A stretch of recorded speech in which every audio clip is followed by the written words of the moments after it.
For Arnold Schwarzenegger, Last Action Hero was his most disappointing failure.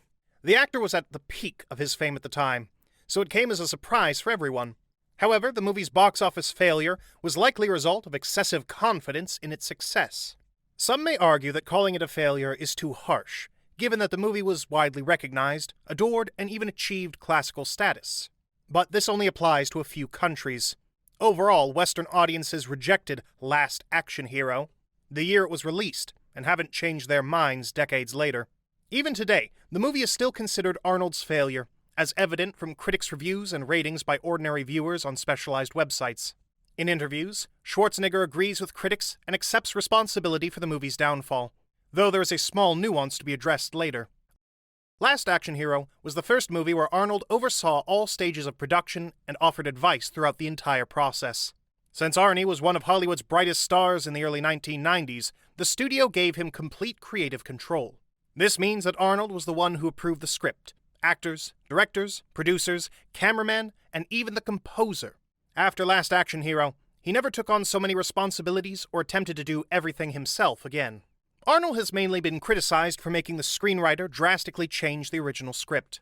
During that time, Arnold believed that audiences preferred him in comedic and slightly childish roles. The reason was the huge box office success of the movie Twins, which prompted Schwarzenegger to actively seek comedy projects to star in. As a result, Kindergarten Cop, Junior, Jingle All the Way, and the mercilessly altered script for Last Action Hero were born. Dwayne Johnson had a similar experience not long ago. The actor constantly starred in various childish movies. Dwayne eventually had enough and fired all of his agents, claiming that they had nearly ruined his career with those contracts. Among the movies were Race to Witch Mountain, Tooth Fairy, and The Game Plan. Last Action Hero was supposed to be something entirely different from what we got. Zach Penn and Adam Leff's script was far darker. Danny Madigan was not a 10-year-old boy, but a high school graduate. In other words, the movie should have featured a typical Hollywood teenager, aged 17 to 18, but played by a 25-year-old actor. Obviously, such a change in age would have a significant impact on the movie's dialogue and scenes. But the first thing Arnold did when he began working on the movie was to have Shane Black edit the script to make it more family-friendly. While Shane Black was turning the script into a comedy, Arnold was busy looking for a director. He reached out to Steven Spielberg and Robert Zemeckis, known for their family-friendly movies at the time, but both declined. After their refusal, Schwarzenegger approached his friend, John McTiernan, whom they had recently worked with on the movie Predator. Arnold found Shane Black's revised script not family-friendly enough, and brought in William Goldman to make more changes. He was the one who introduced cartoon cats into the movie. As a result, the project's original title, Extremely Violent, was changed to Last Action Hero. Originally intended as a gory action movie about a John McClane-like character in our reality, the movie ended up with a PG-13 rating and a significant reduction in curse words. It would be wrong to say that the new script was worse than the original in every way. For example, the original script lacked a great scene with medieval Arnold. However, it's easy to imagine the amount of dialogue that had to be cut from the movie to meet the new PG-13 rating. The filming process went pretty smoothly. The movie was expected to be the main blockbuster of the summer, so the studio spared no money on it. The studio even successfully negotiated a week-long closure of Times Square, the most popular tourist spot in New York, when Arnold and McTiernan suggested filming a scene for Jack Slater there.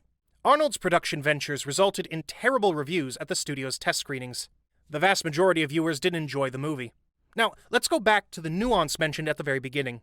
To try to fix the problems, the movie required expensive additional filming.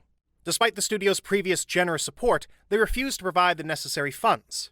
Perhaps the studio management thought that it would be impossible to fix the movie, and another $20 to $30 million would go to waste. Or they assumed that Arnold's fame would save the project from failure anyway. Perhaps this is exactly what would have happened if Jurassic Park had not been released a week before Last Action Hero. Steven Spielberg's movie stunned audiences and broke numerous records, including box office ones. Arnold was unlucky to be affected by it. With a budget of $85 million, his movie only grossed $50 million in the US, a disaster for Arnold at the time. However, the success of Jurassic Park became an excuse to blame the studio for the failure. While many blamed the studio for not postponing the premiere, they overlooked the fact that the filmmakers also requested millions of dollars for additional filming. And besides, Jurassic Park's success was beyond anyone's expectations.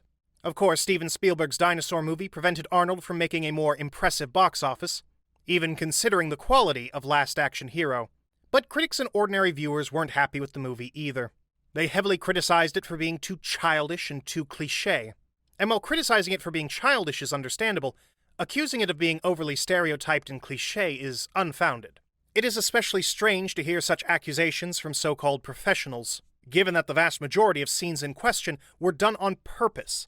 Such criticism only makes sense if someone fails to understand the irony. None of this stopped Last Action Hero from being a great movie. Yes, it's family-friendly, but that doesn't make it any less enjoyable. It is simply different from what was originally intended. Of course, it's a bit sad that Schwarzenegger chose a family fantasy over the original spine-tingling action movie idea. That version could have turned out just as good, maybe even better.